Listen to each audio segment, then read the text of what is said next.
సాక్షాత్ శ్రీ మహావిష్ణువు మొట్టమొదట ఈ భూమి మీద పాదం మోపిన పుణ్యస్థలం. ఓం నమో నారాయణాయ అన్న అష్టాక్షరి మంత్రం పుట్టిన పుణ్యక్షేత్రం. ఇంతకంటే గొప్ప క్షేత్రం ఈ ప్రపంచంలోనే లేదు.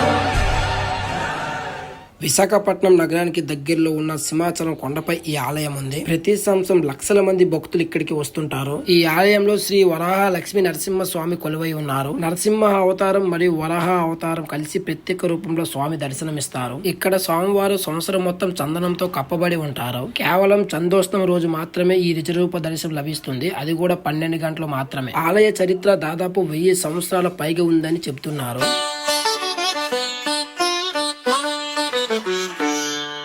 అందరికీ నమస్కారం. Welcome back to my channel. ఈ రోజు మన ఆంధ్రప్రదేశ్ లో ప్రసిద్ధ పుణ్యక్షేత్రాల్లో ఒకటైన సింహాచలం టెంపుల్ కి వెళ్ళాను. ఇక్కడ శ్రీ వరాహ లక్ష్మీ నరసింహ స్వామి కొలువై ఉన్నారు. ఈ లాగ్ లో ప్రేయర్ నుండి దర్శనం వరకు మొత్తం అనుభవాన్ని మీతో పంచుకోబోతున్నాను. వీడియోని చివరి వరకు చూడండి.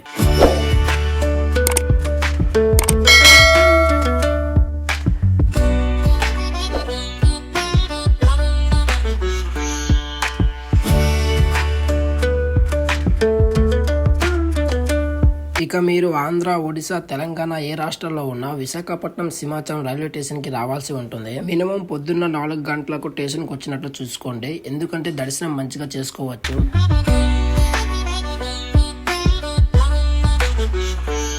మెయిన్ గా సింహాచలం కొండపైకి వెళ్లే ముందు ఖచ్చితంగా కొండ కింద ఉన్న కోనేరులో స్నానం చేసి భైరవ స్వామిని ఫస్ట్ దర్శించుకోవాలి. దానికోసం ఆటో మాట్లాడాలి. స్టేషన్ నుండి బయటకు వస్తే అక్కడ చాలా ఆటోస్ ఉంటాయి. మీకు నచ్చిన మంచి ఆటోని బేరమాడుకోండి. మినిమం మనిషికి 100 రూపీస్ తీసుకుంటారు.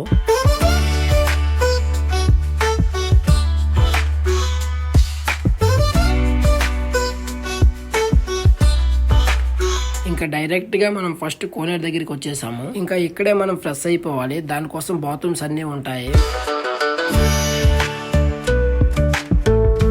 పూర్వకాలంలో కొండపై ఉన్న లక్ష్మీ నరసింహ స్వామిని దర్శించుకునే ముందు ఈ కోనేరులో మాత్రమే స్నానం చేసేవారంట.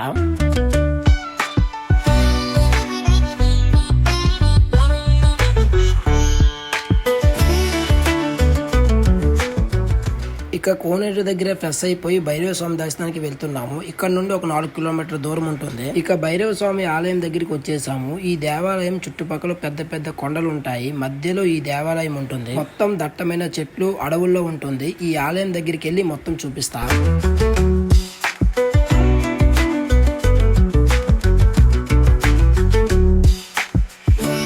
హెచ్చరిక: భైరవ స్వామి భక్తులకు విజ్ఞప్తి. స్వామివారిని దర్శించుకున్నట్టుకు కాలినడకన మాత్రమే వెళ్లి దర్శించుకోవాలను. ఎటువంటి వాహనాలు లోపలికి వెళ్ళడానికి అనుమతి లేదు. కాల భైరవ స్వామిని దర్శించుకునే టైం వచ్చి ఉదయం 6 గంటల నుండి సాయంకాలం 5:30 వరకు మాత్రమే. ఇక మీరు చూడొచ్చు, చాలా మంది భక్తులు తమ పూజ సామాన్లు పట్టుకుని కాలినడకపై వెళ్తున్నారు. పచ్చని కొండలు, ప్రశాంతమైన వాతావరణం, భక్తి రతితో ఈ ప్రాంతం ఎంతో సుందరంగా కనిపిస్తుంది.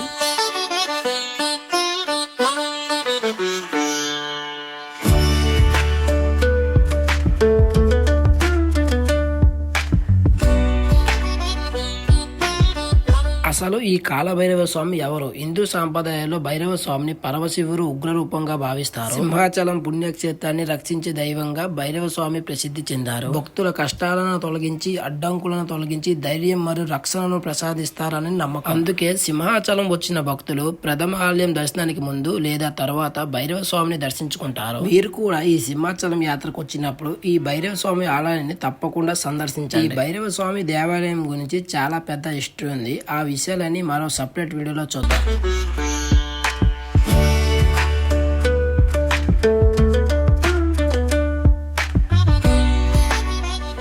సింహాచలం కొండపైకి వెళ్లేందుకు 3 మార్గాలు ఉన్నాయి. మొదటిది భక్తులు ఎక్కువగా ఎంచుకున్న మెట్ల మార్గం, రెండవది వాహనాలతో వెళ్లే ఘట్ రోడ్, మూడవది ఆర్టీసీ బస్సుల సౌకర్యం.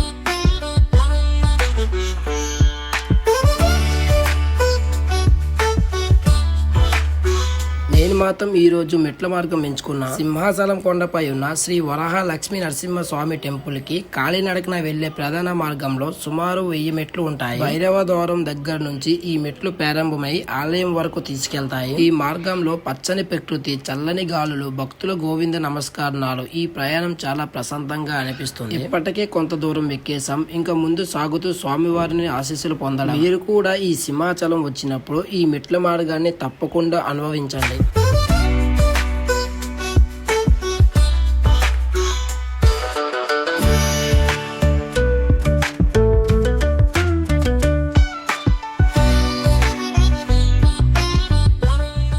ఫైనల్ గా కొండపైకి వచ్చేసాము. కింద నుంచి వచ్చిన బస్సులన్నీ ఇక్కడికే వస్తాయి. ఇంకా మంచిగా దర్శనం చేసుకుందాం పదండి.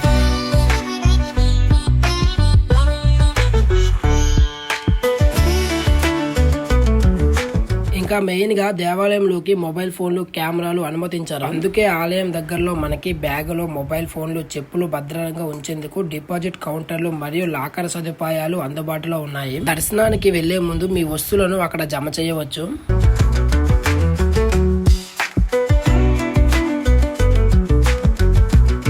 దేవస్థానానికి చేరుకున్న తర్వాత తలనీలాలు సమర్పణ కోసం కళ్యాణకట్ట ప్రాంతానికి వెళ్ళాలి. ముక్కును తీర్చుకునే భక్తుల కోసం ఆలయ పరిసరాలలో ప్రత్యేకంగా ఏర్పాటు చేశారు. అక్కడ టికెట్ తీసుకుని గుండు వేయించుకోవచ్చు.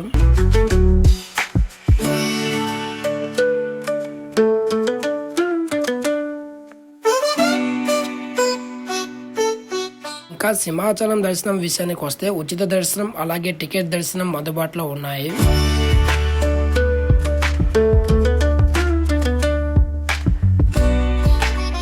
స్వామివారి దర్శనం చాలా ప్రశాంతంగా జరిగింది. ఆలయం లోపలికి ఎటువంటి కెమెరాలు అనుమతి లేవు కాబట్టి బయటికి వచ్చిన తర్వాత నా అనుభవాన్ని మీతో పంచుకోబోతున్నా. దర్శనం చాలా అద్భుతంగా జరిగింది. ఆలయం లోపల మనసు ఎంతో ప్రశాంతత ఇస్తుంది. ప్రతి స్తంభం మీద అద్భుతమైన శిల్పకళ కనిపిస్తుంది. చారిత్రకంగా కూడా ఈ ఆలయం ఎంతో ప్రాధాన్యం ఉంది.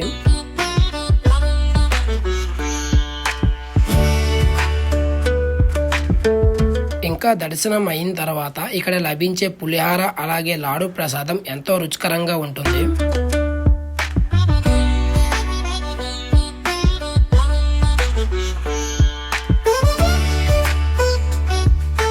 ఇంకా ఈ ఆలయంలో ప్రతిరోజు అన్నప్రసాదం కూడా దొరుకుతుంది. ఆలయానికి వచ్చిన భక్తులు తప్పకుండా ఈ ప్రసాదం రుచి చూడాలని సూచిస్తాను.